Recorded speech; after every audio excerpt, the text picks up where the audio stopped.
Assalamualaikum warahmatullahi wabarakatuh. Perkenalkan, nama saya Muhammad Firhan. Saya mahasiswa semester 2 Distrik Nurussalam, jurusan Manajemen Pendidikan Islam. Oke, teman-teman sekalian, hari ini kita akan belajar yang namanya remedial learning. Langsung saja kita menuju ke PowerPoint-nya.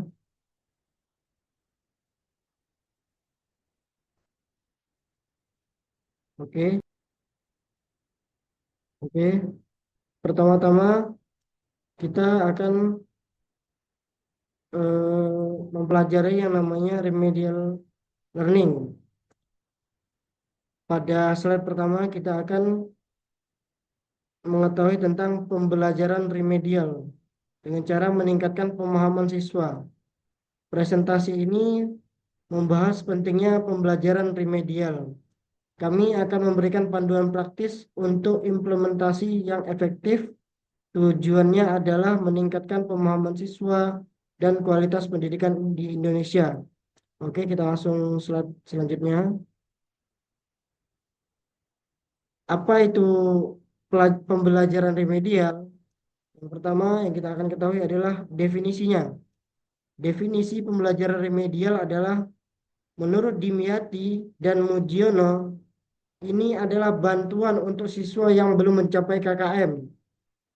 Maksudnya adalah untuk siswa yang belum mencukupi nilainya untuk kenaikan kelas, maka akan diadakan yang namanya remedial. Itu adalah praktisi dari pengertian dari remedial itu sendiri. Kemudian tujuan remedial itu adalah tujuan utamanya adalah membantu siswa mencapai kriteria ketuntasan minimal. Nah, yang dimaksud KKM teman-teman itu adalah kriteria ketuntasan minimal. Jadi, misalnya nilai untuk kenaikan kelas itu adalah minimalnya 6,5. Sedangkan teman-teman ada yang dapat cuma 5,5, maka diadakan yang namanya remedial.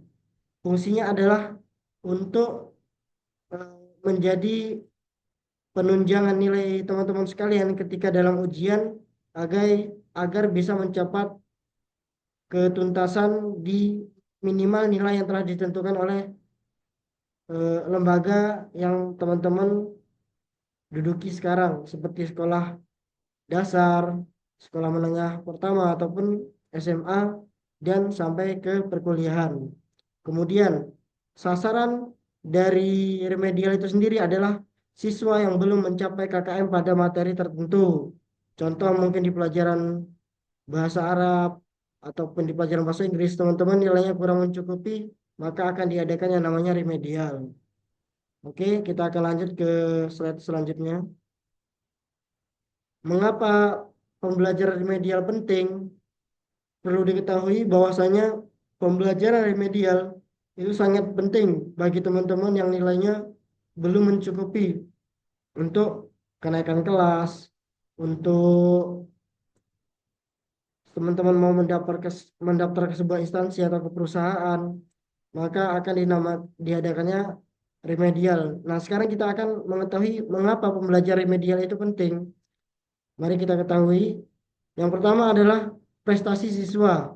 Remedial ternyata untuk meningkatkan prestasi siswa secara signifikan atau secara mengerucut agar prestasi dari siswa itu lebih meningkat dan menjadi sebuah acuan bagi siswa itu untuk belajar dengan lebih baik. Kemudian yang nomor dua adalah kesenjangan, mengurangi kesenjangan belajar antar siswa. Jadi dengan adanya remedial, kita akan lebih banyak tahu dan lebih banyak belajar lagi untuk materi yang kita nilainya itu belum cukup untuk mendapatkan sesuatu ataupun bisa naik kelas dan lain-lainnya ataupun mau mendaftar ke sebuah instansi dan lembaga lain. Sehingga dengan adanya remedial kita akan lebih belajar lebih mendalam tentang materi yang belum kita pahami. Kemudian untuk menjadi motivasi, yang ketiga adalah untuk menjadi motivasi, meningkatkan motivasi dan kepercayaan diri siswa. Nah, diadakannya remedial adalah untuk meningkatkan yang namanya motivasi dan kepercayaan diri siswa. Harapannya dengan adanya remedial ini, siswa itu lebih termotivasi dan percaya diri akan kemampuan dirinya tentang sesuatu yang belum dia ketahui dan yang belum dia dalami dalam suatu bidang agar dia lebih bisa mendalami lagi dan lebih percaya diri. Kemudian kita lanjut ke slide selanjutnya. Ya, di slide selanjutnya adalah identifikasi siswa yang membutuhkan remedial. Nah, siswa-siswa yang mana saja yang harus membutuhkan remedial?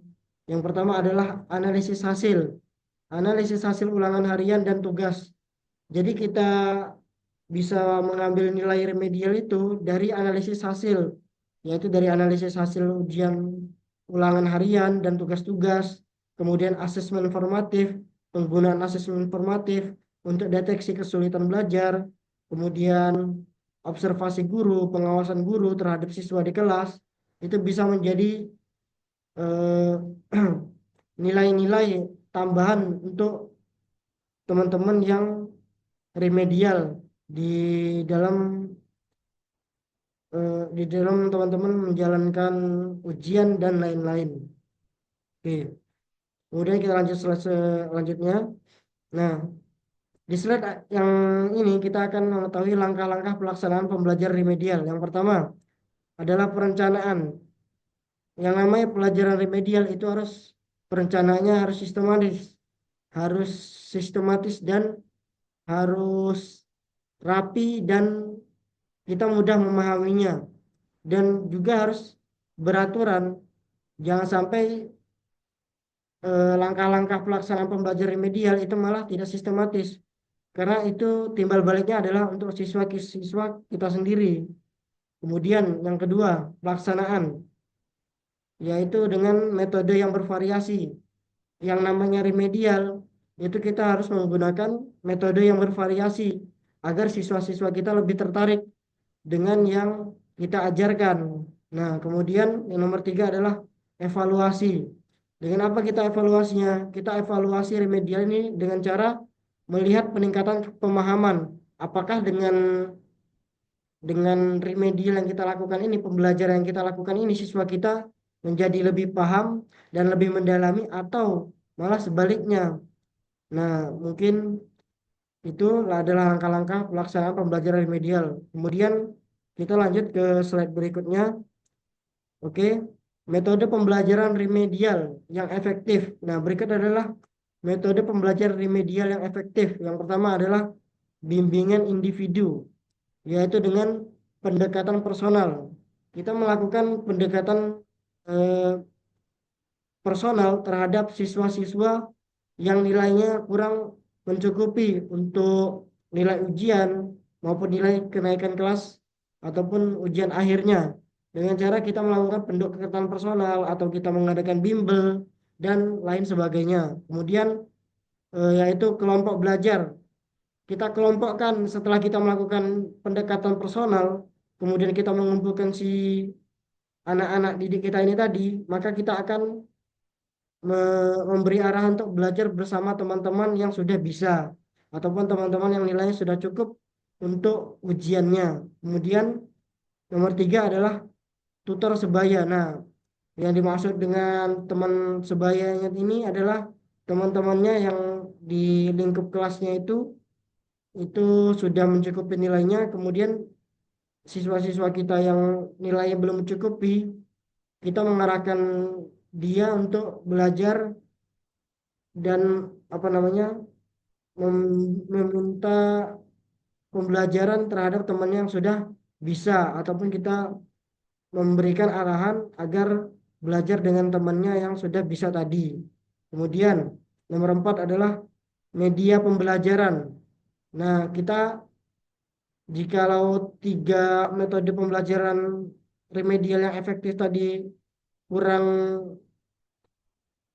kurang kurang berpotensi untuk memberikan acuan siswa dalam belajar, maka kita akan mengadakan yang namanya media pembelajaran dengan cara video ataupun game, tapi Game di sini adalah game yang beredukasi.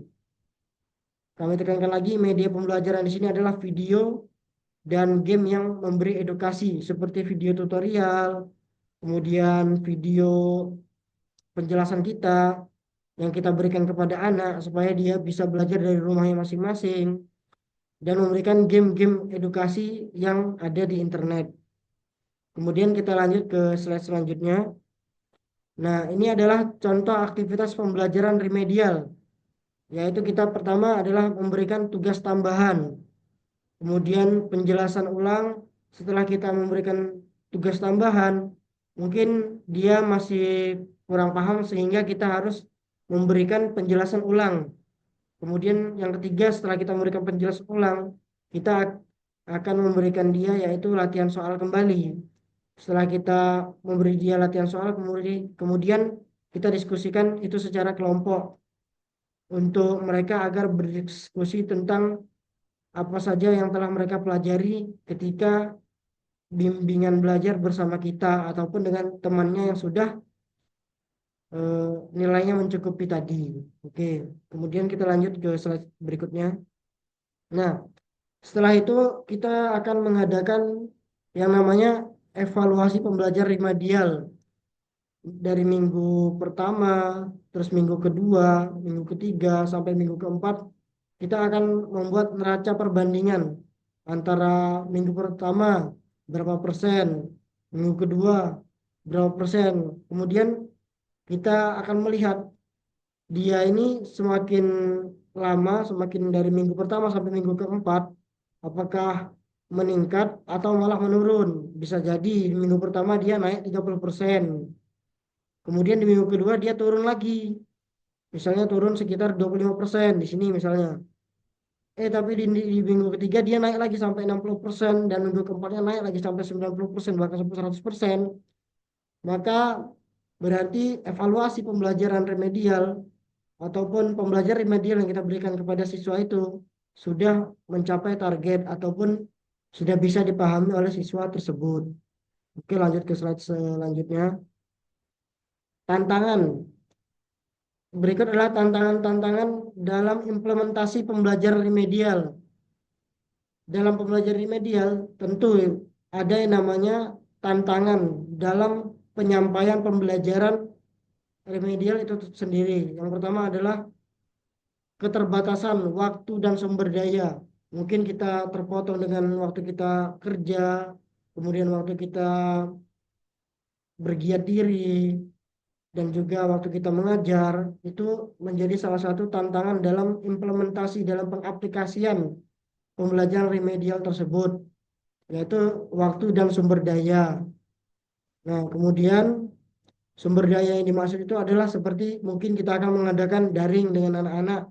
Mungkin bisa jadi anak-anak tersebut belum mengerti secara eksplisit tentang menggunakan ponsel ataupun masih kalau bahasa gaulnya adalah gaptek anak-anak tersebut dalam sebuah teknologi.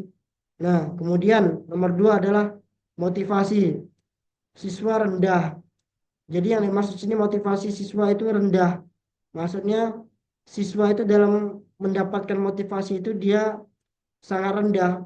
Mungkin kurangnya motivasi dari kita maupun dari teman-teman yang lain sebagai penopang yaitu guru-guru di kelas dan lain sebagainya. Kemudian nomor tiga adalah perbedaan.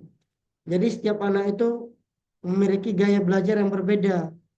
Ada yang namanya belajar yang dia sekali baca langsung paham, ada yang dia berkali-kali baca baru paham, ada juga yang berkali-kali baca tapi dia belum paham. Perlu banyak lagi membaca dan mempelajarinya. Oke, solusinya adalah kolaborasi dengan orang tua, penggunaan teknologi untuk mengatasi tantangannya. Jadi, solusi dari tantangan dalam implementasi pembelajaran remedial ini adalah berkolaborasi dengan orang tua. Kemudian, penggunaan teknologi untuk mengatasi tantangannya. Kita harus berkolaborasi dengan orang tua untuk mengadakan pembelajaran remedial ini ataupun bimbingan belajar ini. Kemudian kita lanjut ke slide berikutnya. Oke, di slide ini adalah kesimpulan dan rekomendasi. Pembelajaran remedial adalah investasi penting.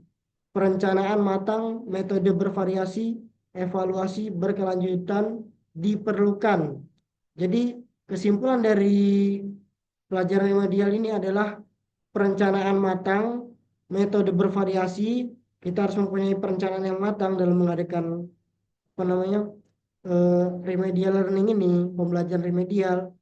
Kemudian kita harus memiliki namanya metode bervariasi karena setiap anak memiliki sifat dan pemahaman pembelajaran yang berbeda-beda. Kemudian evaluasi berkelanjutan. Setelah kita mengadakan bimbingan belajar, kita harus mengadakan yang namanya evaluasi berkelanjutan agar mengetahui seberapa jauh anak-anak memahami pembelajaran yang kita berikan kepada mereka. Kemudian eh, kami sendiri merekomendasikan peningkatan implementasi. Kita Kami menyarankan agar kita pada guru maupun dan wali murid sekalipun merekomendasikan agar meningkatkan terlebih dahulu implementasinya. Oke, mungkin hanya ini yang bisa saya sampaikan. Saya akhiri. Wassalamualaikum warahmatullahi wabarakatuh.